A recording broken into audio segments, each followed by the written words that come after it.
증인 투게더 말씀으로 함께 인사하겠습니다. 사도행전 1장 8절 말씀 함께 해볼까요? 시작. 오직 성령이 너희에게 임하시면 너희가 권능을 받고 예루살렘과 온 유대와 사마리아와 땅끝까지 이르러 내 증인이 되리라 하시니라. 아멘. 비전 선언문 중에 첫 번째 함께 하겠습니다. 함께 해볼까요? 우리는 증인입니다. 우리는 말씀과 기도로 성령의 능력을 얻는 증인입니다. 네, 처음 하는 거 아니고 주부에 있습니다. 여러분 주부에도 있고 또 매일 또 목사님도 새벽에 이 말씀으로 또 이 선언으로 함께 인사하니까 여러분들도 또 마음에 품으시고 입술로 선포하시면서 또 기도하시기를 바랍니다. 지난 시간에 우리는 요셉이 그 감옥에서 애굽왕 바로의 최측근이라고 또 여겨지는 이 술과 떡을 맡은 관원장들을 만나게 되고 또 보디발이 그들을 요셉으로 하여금 잘 섬기라는 그런 명령을 받고 요셉이 잘 섬기죠. 한편으로 생각하면 요셉은 참 억울할 법도 한데 그런 어떤 자신의 감정이나 어떤 절망적인 기분에 따라서 하지 않고 성실하게 감당하는 그런 요셉의 모습을 보았습니다. 그러니까 감옥이라고 하는 공간이 주는 어떤 어두움, 어떤 또 절망적인 생각 그런 거에 갇히지 않고 또 지지 않고 태도가 되지 않도록 잘 요셉이 마음과 생각을 그런 지키는 그런 모습을 우리가 볼 수 있었습니다. 제가 좋아하는 그 장난감이 있는데 오뚜기 아시나요? 네, 그러니까 요셉이 오뚜기 같아요. 그죠? 그러니까 오뚜기는 이렇게 아무렇게나 던져도 딱 다시 이렇게 서 있잖아요. 흔들리다가도 딱 중심을 잡고 서는 장난감이 오뚜기인데 왜 그렇게 서 있냐면 그 안에 있는 중심추 때문에 그렇습니다. 그러니까 요셉이 하나님을 향한 어떤 그런 믿음, 그런 믿음으로 힘들고 어려운 일을 당해도 딱 이렇게 넘어지지 않고 쓰러지지 않고 서 있는 그런 모습을 볼 수가 있습니다. 그러니까 우리도 우리 중심에 하나님을 믿는 믿음이 우리 중심에 딱 이렇게 서 있으면 때로는 우리가 어떤 일에 흔들릴지언정 쓰러지지 않는 그런 오뚜기와 같은 신앙이 되지 않을까 싶습니다. 그래서 여러분들도 나는 오뚜기다 이렇게 생각하시면서 그런 믿음으로 살아야지 이렇게 결단하는 아침이 되기를 소망합니다. 오늘 본문은 이 두 관원장의 꿈 이야기가 이제 주를 이루는데요. 그 이제 시작점에 있는 내용을 함께 보았습니다. 그러니까 요셉이 꿈하고 좀 관련이 많은 사람이에요. 자기도 그런 꿈을 또 꾸었고, 여러분들도 혹시 지금까지 꾸었던 꿈 중에 기억나는 꿈이 있어요? 지금까지 살아오시면서 꾼 꿈 중에 기억이 나는, 그러니까 너무 꿈이 선명해가지고 깼는데도 계속 기억이 나는 그런 꿈들이 혹시 있으신지요? 저도 그런 꿈이 있는데 예전에 한번 말씀드린 것 같은데 제가 꿈에서 피터팬이 됐습니다. 그러니까 그 전날에 피터팬 영화를 봐서 그런 건지 모르겠지만 어쨌든 피터팬이 돼가지고 제가 막 하늘을 엄청 신나게 날아다니는 거예요. 막 그 산과 산 사이 그 밑에는 계곡이 있고 막 구름을 이렇게 위로 막 아무튼 밤새 날아다녔습니다. 꿈에서. 엄청 기분이 좋았습니다. 그래서 깨고 싶지 않았는데 딱 깼는데도 그 기분이 잊혀지지 않는 거예요. 너무 기분이 좋은 하늘을 나는. 그래서 그 꿈을 생각하면 지금도 기분이 생생한데 물론 기분 나쁜 꿈들도 많이 이제 꾸었겠지요. 근데 다행히 다 잊혀져가지고 기분 나쁜 꿈은 기억이 나지는 않고 그 하늘을 날아다녔던 꿈만 기억이 납니다. 오늘 본문의 이 두 관원장도 하루는 꿈을 꾸었는데 제가 하늘을 나는 그런 꿈처럼 기분 좋은 꿈이 아니라 약간 뭔가 찝찝하고 이상한 그런 꿈을 꾼 거예요. 그래서 그런 꿈을 꿔서 깼는데도 계속 생각이 나니까 이제 좋지 않은 거죠. 지난주에 한국에 계신 저희 어머니가 한번 이제 통화를 하는데 이런 비슷한 꿈을 꾸셨나 봐요. 그러니까 기분 나쁜 꿈, 이상한 꿈. 그래서 제가 이제 걱정이 돼가지고 어머니들은 그러잖아요. 그런 꿈을 꾸고 나면 자식들 뭔 일이 있나 없나 걱정을 하니까 그래서 하루 종일 걱정하시다가 이제 통화가 돼가지고 괜찮냐고 아무 일 없냐고 이렇게 물어보면서 하루 종일 신경 쓰여가지고 아무 일도 못했다고 하시면서 이제 그런 말씀하셨는데 걱정 말라고 아무 일도 없다고 개꿈이다고 이제 안심을 시켜드리긴 했습니다. 그러니까 오늘 이 두 간원장이 꾼 꿈도 그런 비슷한 꿈이었던 것 같아요. 그래서 아침에 요셉이 이제 들어가서 그들을 보니까 얼굴이 너무 안 좋은 거예요. 그 두 사람이 얼굴에 근심의 빛이 가득한 거예요. 그래서 요셉이 그 두 간원장에게 있는 그 얼굴에 있는 근심을 놓치지 않았습니다. 그냥 뭐 좀 컨디션이 안 좋은가 보다 뭐 이렇게 하고 넘어갈 수도 있는데 요셉은 그렇게 하지 않고 유심히 보고 물어본 거예요. 그러니까 자신이 수종드는 사람이니까 관심 있게 봤겠죠. 그래서 그들에게 묻습니다. 어찌하여 오늘 당신의 얼굴에 근심의 빛이 있습니까?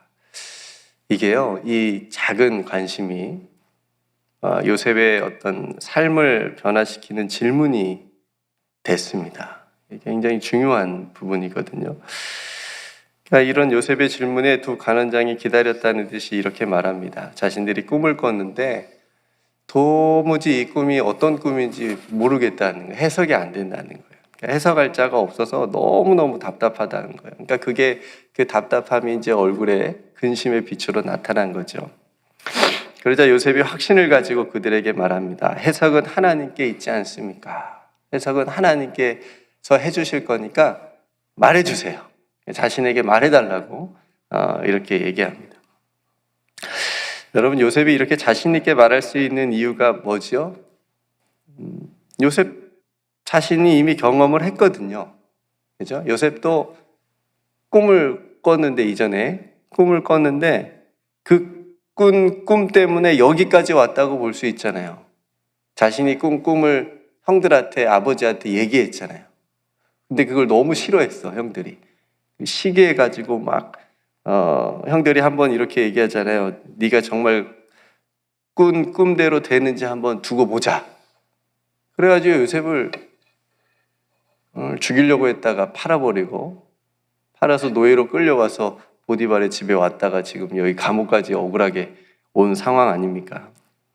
그러니까 자신이 꾼 꿈 때문에 여기까지 왔으니까 요셉에게도 잊지 못할 꿈인 거예요. 그 꿈은 계속 가지고 있는 거죠. 그러니까 요셉이 말한 해석은 하나님께 있지 않느냐라고 하는 이 요셉의 말은 그 꿈에 대한 요셉의 생각을 알 수 있는 대목이에요. 비록 자신의 꿈이 지금은 요셉 잘 모를 거 아니에요. 요셉 자신도. 뭘 의미하는지 이게 도대체 무슨 꿈인지 정확하게 요셉 자신도 지금은 알 수 없지만 자신이 그 꾼 꿈은 하나님께서 꾸게 하신 꿈이라고 하는 것을 요셉은 믿고 있었다라고 하는 거죠. 그런 믿음이 요셉에게 있었습니다. 그런 믿음 때문에 오늘 두 관원장이 꾼 그 꿈 또한 하나님께서 꾸게 하신 꿈이라고 한다면 하나님께서 해석해서 알려주실 겁니다라고 하는 믿음이 요셉에게 있었기 때문에 자신 있게 말해달라고 이렇게 했던 겁니다. 그리고 해석은 하나님께 있다. 그 꿈의 해석은 하나님께 있다라고 하는 말은 인생이 어떻게 보면 뭐 마술이나 뭐 요행이나 뭐 이런 거에 있지 않고 하나님께 있다라고 하는 것을 지금 애굽의 최고위층에 있는 사람에게 선포하고 있는 거예요. 애굽이 얼마나 많은 그런 것들이 있었습니까? 그죠? 그러니까 그런 것들은 나중에 이제 41장에 바로의 꿈을 또 요셉이 해석을 풀어주잖아요. 바로 그 애굽 안에 있는 수많은 어떤 해설가들, 마술사들이, 해몽가들이 전혀 풀지 못하는 그러니까 그런 사람들이 많았지만 인생은 그런 사람들에 의해서 가는 게 아니라 하나님의 주권 안에 있다. 하나님께서 하신다라고 하는 것을 요셉이 지금 말해주고 있는 겁니다. 이 두 관원장의 꿈은 과연 어떤 꿈이었을까? 네, 우리가 읽지 않았습니다. 왜 안 읽었을까요? 다음 주에 하도록 하겠습니다. 궁금하시더라도 조금만 참으시고. 그러니까 오늘 제가 여러분들과 이 아침에 나누고 싶은 부분은 관심이에요. 관심. 그러니까 우리 삶에 필요한 관심의 중요성에 대해서 함께 짧게 생각해 보고자 합니다. 요셉은 두 관원장의 얼굴에 있는 근심의 빛에 관심이 있었어요. 그걸 보고 얘기를 나눴잖아요. 그들의 필요를 물어봤고, 그래서 하나님으로 인해서 해결할 수 있다라고 하는 확신과 믿음으로 그들을 대했습니다. 그러니까 요셉의 이러한 작은 관심이라 할지라도 이 관심을 통해서 자신의 삶에 앞으로 큰 변화를 이제 가져오게 될 거거든요. 그러니까 여러분, 이처럼 어떤 작은 관심이 세상을 변화시킬 수 있는 거예요. 그렇죠? 여러분들이 뭐 혹시 발명하신 적 있으세요? 대부분 발명품들은 작은 관심에서 시작된대요. 이거 이렇게 하면 좋겠다 라고 우리가 생각만 하잖아요, 우리는 대부분. 근데 발명하는 사람들은 그 생각을 이제 실천으로 막 옮기는 거예요. 그래서 이제 발명품이 나오는 거죠. 수많은 이 세상에 있는 발명품이 다 그렇게 나왔겠죠. 또 어떤 관심은 사람의 생명을 살리기도 하죠. 그렇죠? 작은 어떤 불씨를 사람들은 그냥 모른 척 뭐 지나갈 수도 있지만 어떤 사람이 그걸 관심을 갖고 저게 왜 그러지? 하면서 불이 나는 걸 이제 막을 수 있는 거잖아요. 그죠? 그래서 이제 생명을 살릴 수 있는 거고. 그러니까 관심이 굉장히 중요합니다. 그러니까 여러분들은 요즘 뭐에 관심이 그렇게 많으세요? 여러분들은 뭐에 관심을 가지고 살아가고 계십니까? 뭐 유튜브 등이 생기면서 우리는 세계 모든 일에 관심을 갖게 됐어요. 나도 힘든데, 내 문제도 힘든데 세계 모든 예전에는 몰랐을 아프리카 어딘가에 일어나고 있는 수많은 일들에 대해서 알게 됐어요. 수많은 정보들이 그냥 무방비로 우리에게 노출이 다 되어서 막 옵니다. 그죠? 그래서 우리가 어떤 일들은 그냥 내 관심사가 아니니까 그냥 보고 넘길 수 있지만 어떤 일은 내가 좀 관심 가질 만한 일이면 계속 또 거기에 우리가 또 매일 수 있잖아요. 관심을 갖고 또 알아볼 수도 있는 거고. 근데 여러분, 물론 그 정보들 안에는 조작되고 가짜인 경우가 또 상당히 많습니다. 그러니까 여러분, 그런 모든 정보들을 잘 우리가 분별해서 보아야 되는데, 어쨌든 우리의 관심은 어디를 향해야 될까? 나는 지금 무엇에 관심을 가지고 살아가고 있고 내 관심은, 우리의 관심은 무엇을 향해 가야 될까라고 우리가 잘 진지하게 생각해 보면 좋겠어요. 왜냐하면 그 관심이 우리의 삶을 이끌어갈 수도 있거든요. 우리의 삶의 방향을 이끌어갈 수도 있기 때문에 그렇습니다. 어제 새벽에 목사님께서 나눠주신 본문이 회당에 그 손 한쪽 마른 사람이 있는 것을 예수님이 고쳐주신 이야기였잖아요. 그러니까 예수님의 관심은 그 사람에게 있었어요. 예수님의 관심은 그 손 아픈 사람에게 있었는데 바리새인들은 뭐에 관심이 있었어요? 안식일에 관심이 있었어요. 안식일에 사람을 고치면 안 되는데, 치유하면 안 되는데 그거 치유 하나하나 잘 봐서 예수님이 고쳐주면 예수님 고발하려고 그랬잖아요. 그죠? 그러니까 완전히 관심사가 달라버렸어요. 그죠? 예수님의 관심은 선을 행하고 생명을 구하는 데 있었는데 그 바리새인들은 그 안식일 법으로 인해서 악을 행하고 영혼을 죽이는 그런 데 있었다라고 하는 거죠. 본인들은 몰랐겠지만. 그러니까 성도 여러분, 우리가 생각해 보면 예수님을 믿는다는 건 뭘까요? 우리가 하나님을 믿고 예수님을 믿는다는 건 뭘까? 예수님께서 관심 갖는 거에 우리도 관심을 갖는 게 예수님을 믿는 거예요. 예수님의 관심은 이건데 우리는 예수님을 믿는다고 하면서 내 관심만 완전히 방향이 다르잖아요. 바리새인들하고 비슷하게. 그래서 신앙을 잃어버린다는 것은 이런 말이에요. 예수님께서 관심 갖는 것에 내가 관심 갖지 않으면 그때부터 신앙을 잃어버린 거예요. 교회를 다녀도 예배를 드려도 예수님이 관심 갖는 거에 내가 관심이 없는데 그게 신앙이 있는 거라고 말할 수 없는 거잖아요.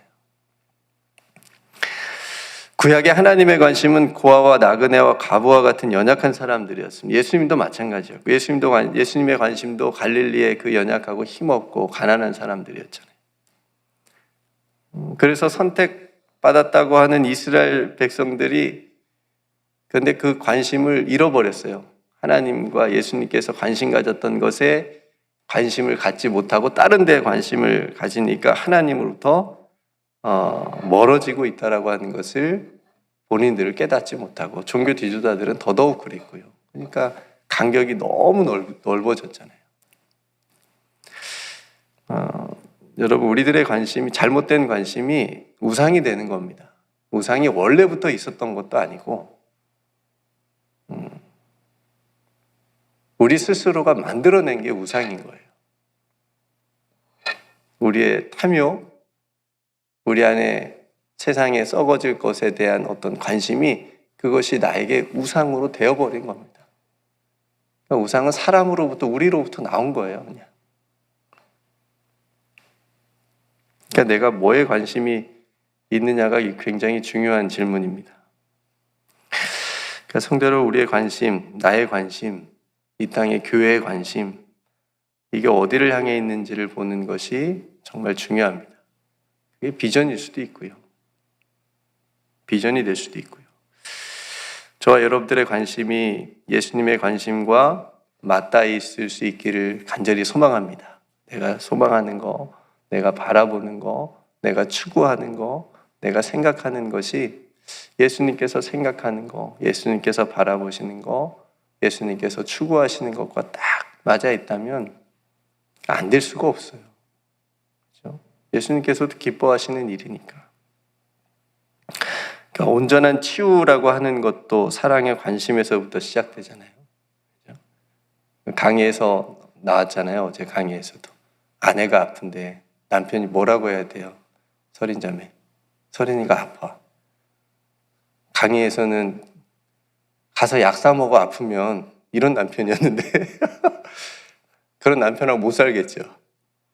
생각하니까 제가 그랬더라고요. 아프면 약 사 먹으면 되지. 근데 정답은 뭐예요? 약 사다 주는 거. 같이 막 기도하고 어디 아파? 막 이렇게 해주고 공감해주고 같이 아파해주고 안 아픈데 아픈 척 해주고 공감해주고 관심 갖는 거죠. 거기서부터 치유가 일어난다고 생각됩니다. 성대로 우리를 향한 예수님의 관심이 결정적으로 나타난 것이 십자가잖아요. 십자가 사랑. 우리를 얼마나 관심 갖고 지켜보시고 사랑해 주셨으면 십자가를 통해서 우리를 구원해 주셨는데 세상을 향한 우리들의 관심도 그런 관심들이었으면 좋겠습니다.